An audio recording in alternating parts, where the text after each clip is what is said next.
Shalom Avracha mes chers amis, nous sommes dans les secrets de la paracha. Et aujourd'hui, une question qui saute aux yeux. D'abord, on voit que Yitzhak, eh bien, il devient aveugle. Alors, il est parti faire une mitzvah extraordinaire de se faire immoler par son père.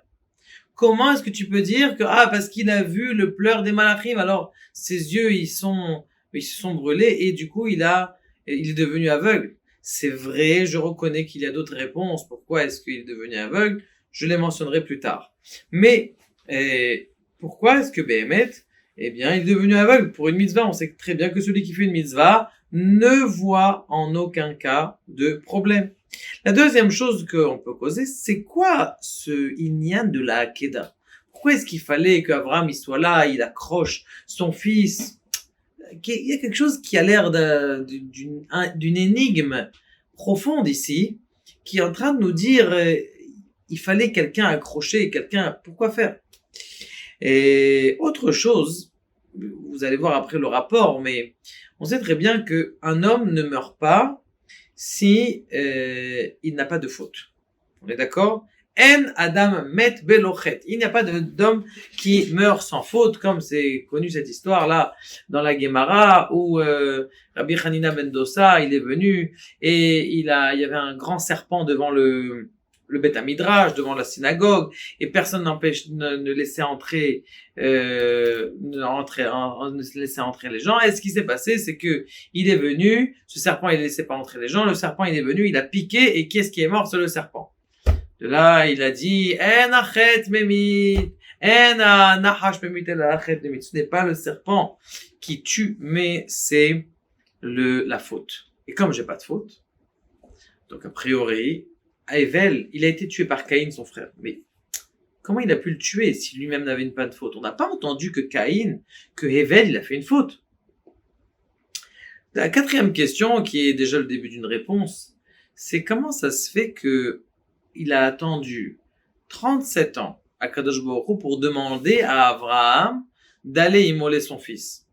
A priori, on sait très bien que pourquoi est-ce que le Satan, il a commencé à accuser Abraham? Il a dit, regarde toute la séouda qu'il a faite. Quand il avait quel âge? Il avait 2 ans. Il avait 2 ans. Parce que Sarah, elle avait arrêté d'allaiter Yitzhak. Quand il avait 2 ans, il a dit, regarde, il a fait une belle séouda pour la fin du fait qu'il soit grand, de sa chalaké, on va dire, entre guillemets. Et maintenant, il n'a même pas fait une seule offrande pour toi, Dieu.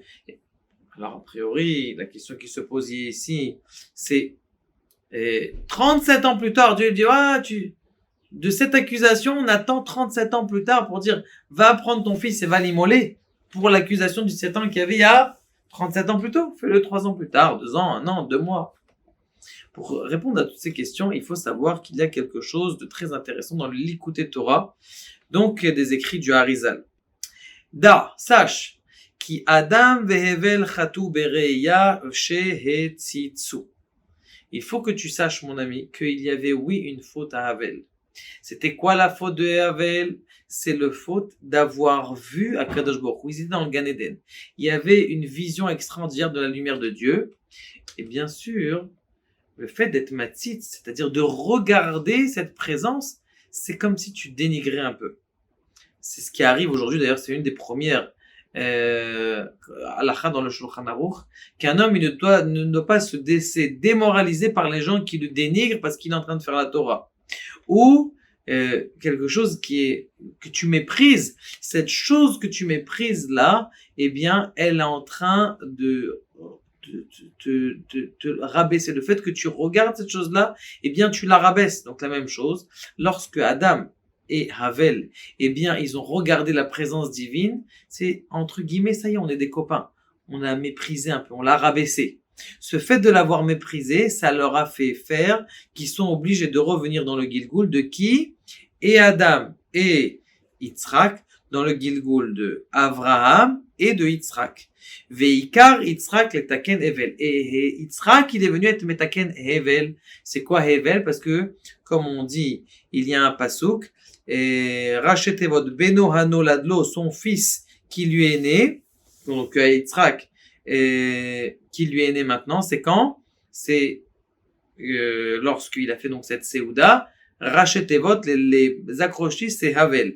Une autre Rachetevot aussi, lorsque pendant la Hakeda, c'est marqué Hase Beni Leola. Akadosh Baruch Hu, il va nous montrer à Yitzhak qui lui pose la question, mais papa, on n'a même pas amené un korban pour lui dire, ne t'inquiète pas, Hase Beni Leola, t'inquiète pas mon fils, tu vas voir maintenant tu vas voir ce petit bouc qui va venir, ce petit bélier qui va être là.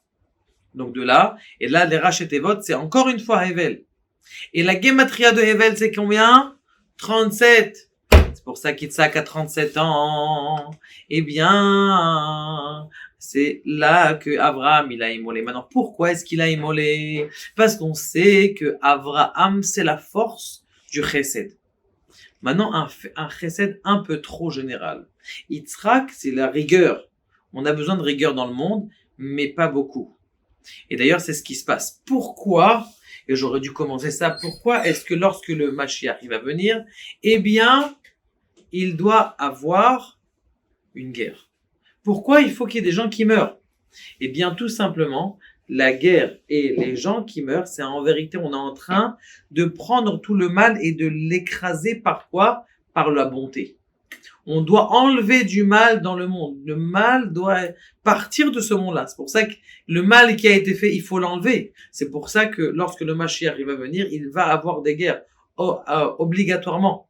Le Maharal donne quelque chose de différent et il dit il doit avoir dans le monde une Havaya Hadasha, c'est-à-dire quelque chose de nouveau. Maintenant, pour faire quelque chose de nouveau, il faut absolument d'abord faire des fondations. Une fois que tu fais des fondations, tu peux avoir quelque chose de nouveau.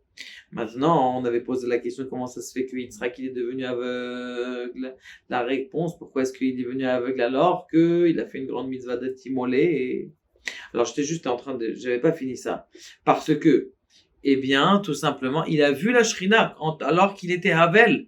Quand il était Havel dans son ancien Gilgoul, il a vu la présence divine. Et comme il a vu la présence divine, qu'est-ce qui s'est passé? Eh bien, il a fallu qu'il soit métaken et qu'il devienne aveugle. Eh bien, lorsqu'il arrange ce tikkun de Hevel. Maintenant, en quoi c'est arrangé?